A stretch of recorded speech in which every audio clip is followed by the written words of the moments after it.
25,000 جنيه خسرتهم كلهم في 100 ساعة. كنت مكمل علشان متوقع ان انا هكسب واعوض كل الخسارة اللي خسرتها. في الفيديو ده انا هخليك تفهم ليه كلمة التداول في مصر مربوطة بحرام او نصب، وليه 90% من الاكاديميات والانفلونسرز اللي بتشوفهم على السوشيال ميديا ارباحهم الحقيقية مش من التداول اصلا. الفيديو ده دليل سريع هيخليك تكون جاهز للتداول من اول ما تشوفه وعارف كل حاجة ماشية ازاي. في اواخر 2023 انا استلفت من ابويا 25,000 جنيه علشان ادخل مجال التداول. وعشان ابقى واضح، الرقم ده ساعتها كان كبير جدا بالنسبه لي وبالنسبه لوالدي، لان الدولار ساعتها كان اقل من 20 جنيه. وكنت محاط بفكره التداول من كل حته، فيديوهات، اكاديميات في مصر بتعمل اعلانات عن الموضوع دوت، انفلونسرز وناس كتير جدا باين عليهم النجاح والفلوس. وكان في جمله واحده بس بتتكرر: دي فرصه ما تتعوضش. المهم ان انا عندي قاعده مثبتها في اي حاجه فيها فلوس قبل ما ادخل المجال ده، بسال نفسي هل حلال ولا حرام. وقعدت بدور في الموضوع دوت 15 يوم، مش علشان الموضوع صعب او مختلف فيه، بل لاني كنت بدور ليه الموضوع ده حرام، وهل في طريقه لتفادي الحرام ده ولا لا. وبعد بحث طويل وصلت لاجابه واحده الكل متفق عليها: التداول بالشكل اللي موجود بيه في مصر حرام. بس هنا السؤال الحقيقي: لو المجال ده فعلا حرام، انا خسرت فلوسي فين؟ قلت له انت عملت ايه؟ بيقول لي مشيت ورا الناس. بقول له طبعا هتغرق، ما تمشيش ورا حد، ركز مع نفسك.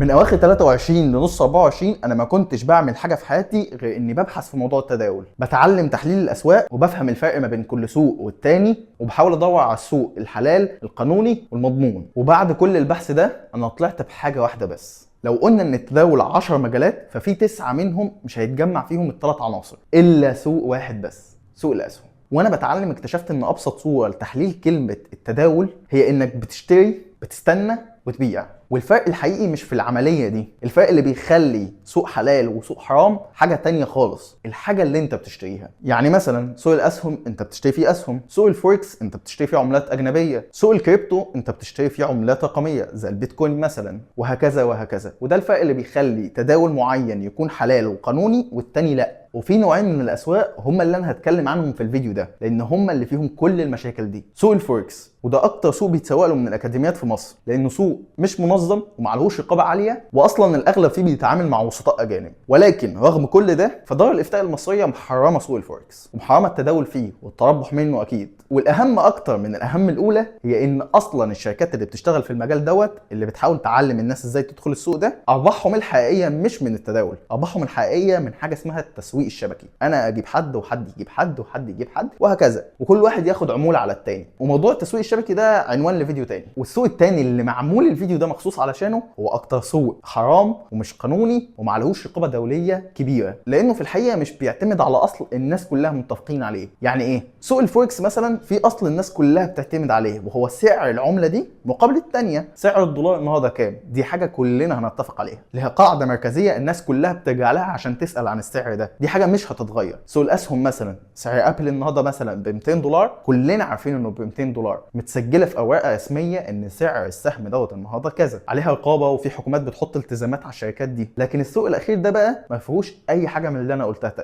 تقريبا. والسوق دوت اللي بيسموه سوق الخيارات او الاوبشنز. المشكله بقى في السوق دوت مش ان الناس بتخسر، المشكله ان النظام في الاصل مبني عشان يخليك تخسر، لان ارباح الشركات دي بيبقى من خسارتك انت. بص، في اغلب الاسواق التانيه اللي انا اتكلمت عنها، ارباح الشركات في الاصل بيبقى من العموله. انا من خلالي بقدر اوفر لك انك تشتري السهم الفلاني او العمله الفلانيه، بناء على كده انا باخد منك عموله على العمليه دي. لكن في الاوبشنز انت حرفيا كانك دخلت كازينو. الكازينو شغلانته انه يخسرك، وما تقلقش صاحبنا ده هنتكلم عنه بس بعدين. اشهر شركه في المجال دوت تقريبا كلنا سمعنا عنها، بس انا مش هقول اسمها، خلينا نسميها سمارت اوبشن. ومن اسم المجال دوت هتقدر تفهم المجال ده مبني على ايه. في الحقيقه انت ما بتشتريش حاجه في المجال ده، مجال الاوبشنز ما هو الا رهان. بتدخل تراهن على ارتفاع سعر حاجه معينه او هبوطها، وعلى هذا الاساس تكسب او تخسر. وزي ما قلنا ارباح الشركات دي من خسارتك انت، ولو انت كسبت فهم يخسروا، ولو انت خسرت فهم يكسبوا.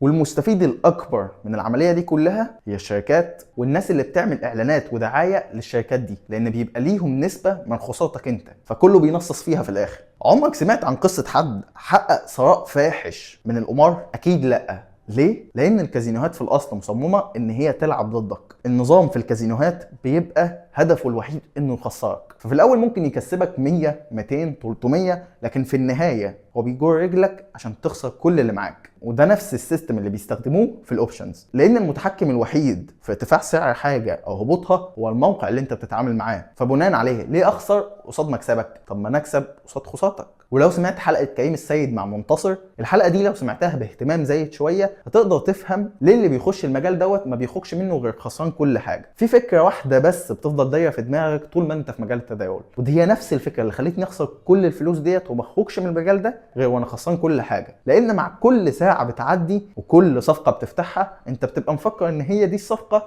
اللي هتعوض كل اللي خسرته. تفضل تخسر وتخسر وتخسر مع اعتقاد واحد بس، اللي جايه هي اللي هتعوض كل حاجه. داخلين نلعب جيم طويل بالسنين مش باليومين. انا فتحت بال 25,000 جنيه دولت اكتر من 200 صفقه، كل صفقه كانت بتخسر اكتر من الصفقه اللي قبلها، ورغم ده انا ما وقفتش خالص. انا كنت مفكر ان الصفقه اللي جايه دي هي اللي هتكسبني كل حاجه وهعوض بيها وابدا من جديد. انا مقابل ال 25,000 جنيه اللي خسرتهم ما كسبتش فلوس، ولكن كسبت معلومات لو كنت عرفتها بدري ما كنتش دخلت المجال ده. اواخر شهر 7 انا خسرت اخر صفقه فتحتها في المجال ده، واللي زي ما انت خمنت هو كان في سوق الاسهم. طبعا السهم اللي كنت شاريه كان بينهار حرفيا، ورغم اصطدامي بارض الواقع وان انا شايف الخساره الكبيره اللي انا مقبل عليها فضلت ماسك في السهم ومتعلق فيه للنهايه، مفكر انه هيعوض كل حاجه، رغم انها كانت اخر صفقه واني خلاص لو خسرت الصفقه دي انا عارف ان انا مش هدخل المجال ده تاني ابدا. خلصت الصفقه وخسرت الفلوس وضاع الحلم، وبقيت ببدأ من جديد وانا خسران 25,000 جنيه. اللي زي دكتور وغيرهم ارباحهم الحقيقيه من خسارتك انت، فما تخليش حد يضحك عليك، لان كلمه ثراء سريع مش هتجتمع ابدا مع حلال